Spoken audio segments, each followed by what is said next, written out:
All right. Hey, everybody, we're here for a new episode of Five for Talking. Uh, Bonus episode, I guess. We're in the off season. We're just here to talk about what's going on right now and what's going to come in the future for the NHL, the Leafs. I got Caps here, captain of the show, Muscles Marinara. And it's me, your boy, Pickles Tuscadero. So let's just jump into this. I guess we should start this off by talking about the recent passings in the hockey world. Pretty sad. Yep. You lost a couple legends and Jimmy Hayes, a young player. Kevin Hayes' brother. He was pretty highly touted in college. So, it's sad to see that happen. But Tony Esposito, sorry, I almost said Phil Esposito.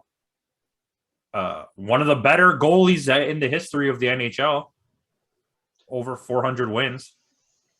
Tony Esposito in the modern hockey era still holds the record for most shutouts in one season. As a rookie. Is that as a rookie? Yeah, 15.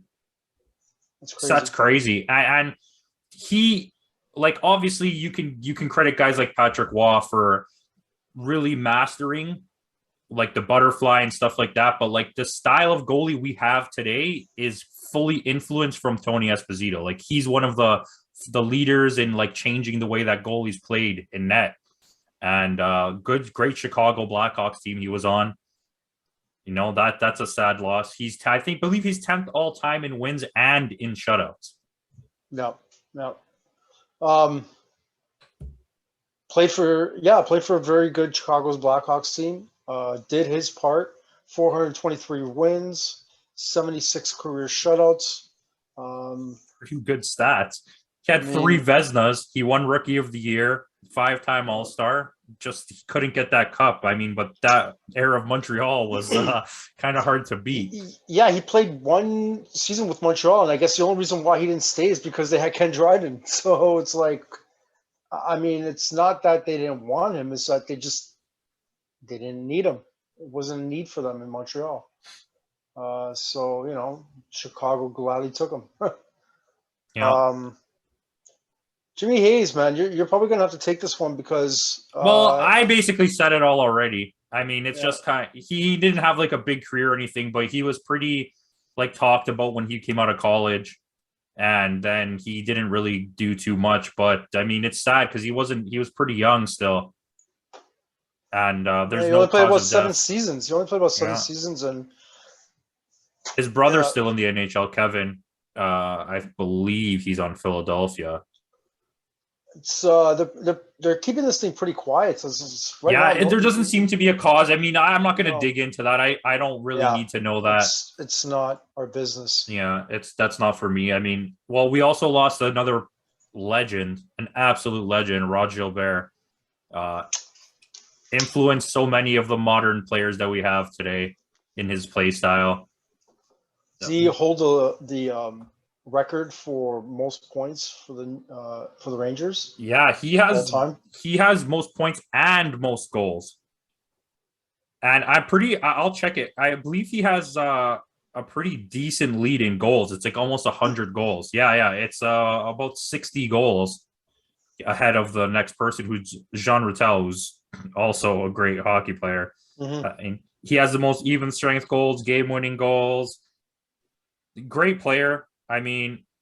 He just happened to play on a Rangers team that wasn't at the peak of the NHL at that time. He probably would have been a lot better too. Over 1,000 points, almost a point per game average, 406 goals. He won a Masterson. He came up in an era of a lot of great players too. So, RIP to those guys for sure. Pretty much, yeah. I played in the 60s, played in the 70s. And a lot of those teams were already too good. Came out of the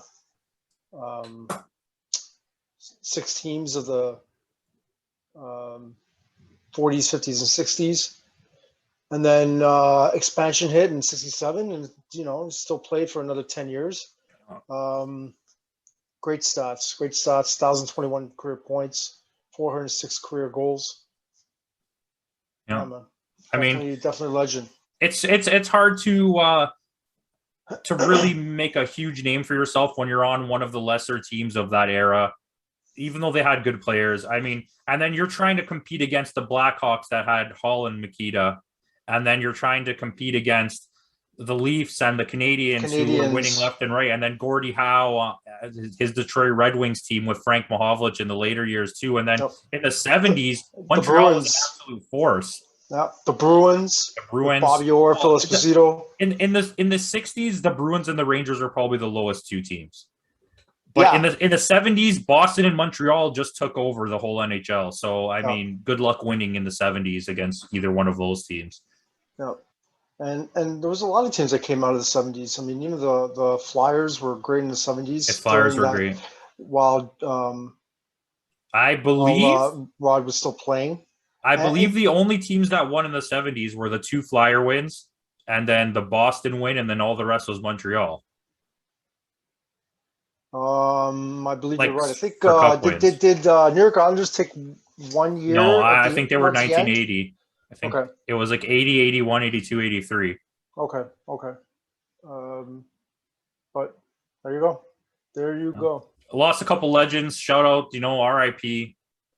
Hall of Famers. Well, not Jimmy, but, sad to lose a young guy. Regardless, just sad to see these guys go.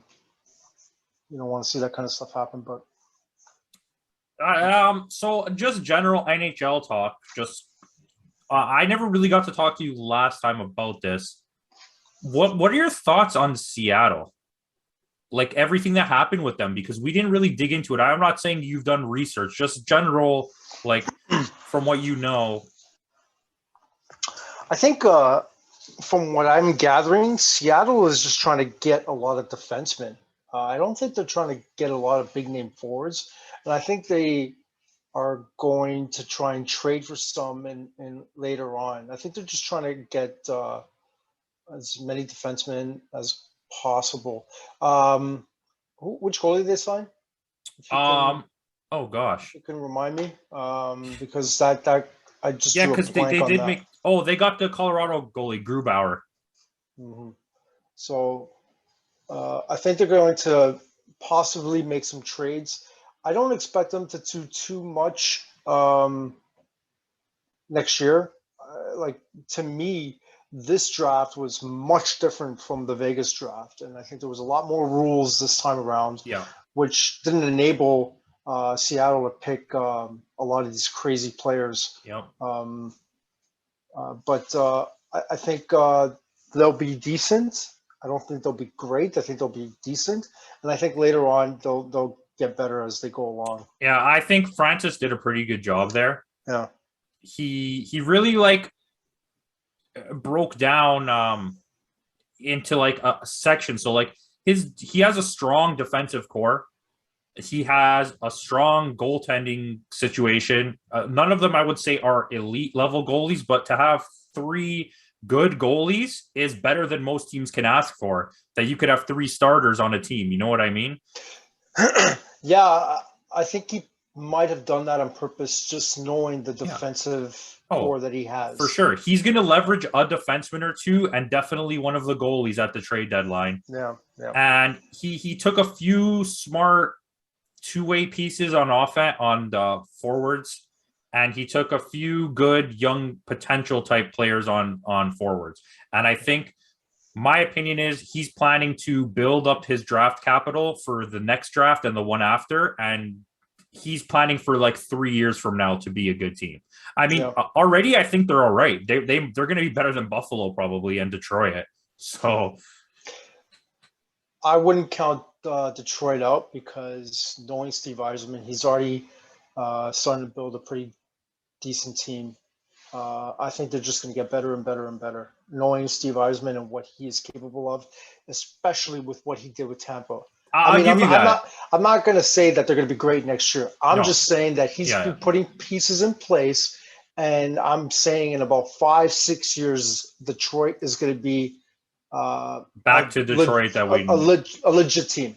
Yeah. I definitely agree with that. I thought you were going to go a different route with that argument, but I have to agree. I'd say 5 years ish. They're going to be a solid team. The issue that I have with them right now is before Yzerman got there, they were so improperly handled, and they didn't do a good job on the rebuild. They brought in talent, but then traded the talent for picks and then didn't pick well.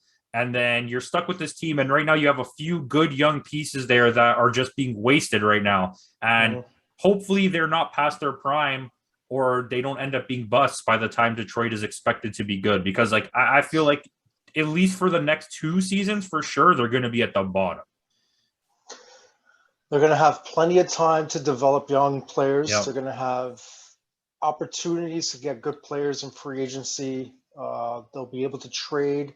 I think they're going to be fine in about 5-6 years, and they'll turn into a decent team. It's so funny because I don't know if you have another point for Detroit. You brought up Buffalo. I think it was either today or yesterday or maybe even Friday today is Saturday, excuse me. I thought today was Sunday for a second. It won't be Saturday when we post this, all right? Yeah. But I just saw in the news where Eichel fired his last agent. Yeah. And hired somebody else. And I think what he's trying to do is really push his agent to get the heck out of Buffalo. I don't know. Do you agree? I mean, yes. I think a lot of the situations, he's not going to stay in Buffalo. He genuinely, as a human being, does not want to play there. And I don't blame him, because after hearing all the things, like they wouldn't let him have surgery and this and that, I mean, that's kind of messed up. But then you have to think about it like this. For the team that's picking him up, do you let him have surgery and then lose him for another whole season, paying $9 million that he costs? And the teams that really have the space or the ability to bring him on, there's a few good teams, don't get me wrong, but I would say it's starting to really lean heavily towards a team like Detroit or someone taking a shot at him. But at the same time, Vegas, so I don't know how. Vegas and the Islanders are like the two really good teams that are in the talk. But like lower tier teams, Seattle, Minnesota is in the mid tier of teams trying to go for him, and then Detroit and Seattle are like in the bottom tier. Not that Seattle's like a terrible team, but like we don't know what they are yet, right? Yeah. And they definitely, both of those two teams have the cap space, but like Detroit, I feel like you hurt your future picking up Jack Eichel. Yeah. Well, there you go. I mean, that's it. All right, we're just gonna end this episode, guys. Thanks for watching. Come back, 5 for Talking RLG 50K on the RLG channel. Peace out.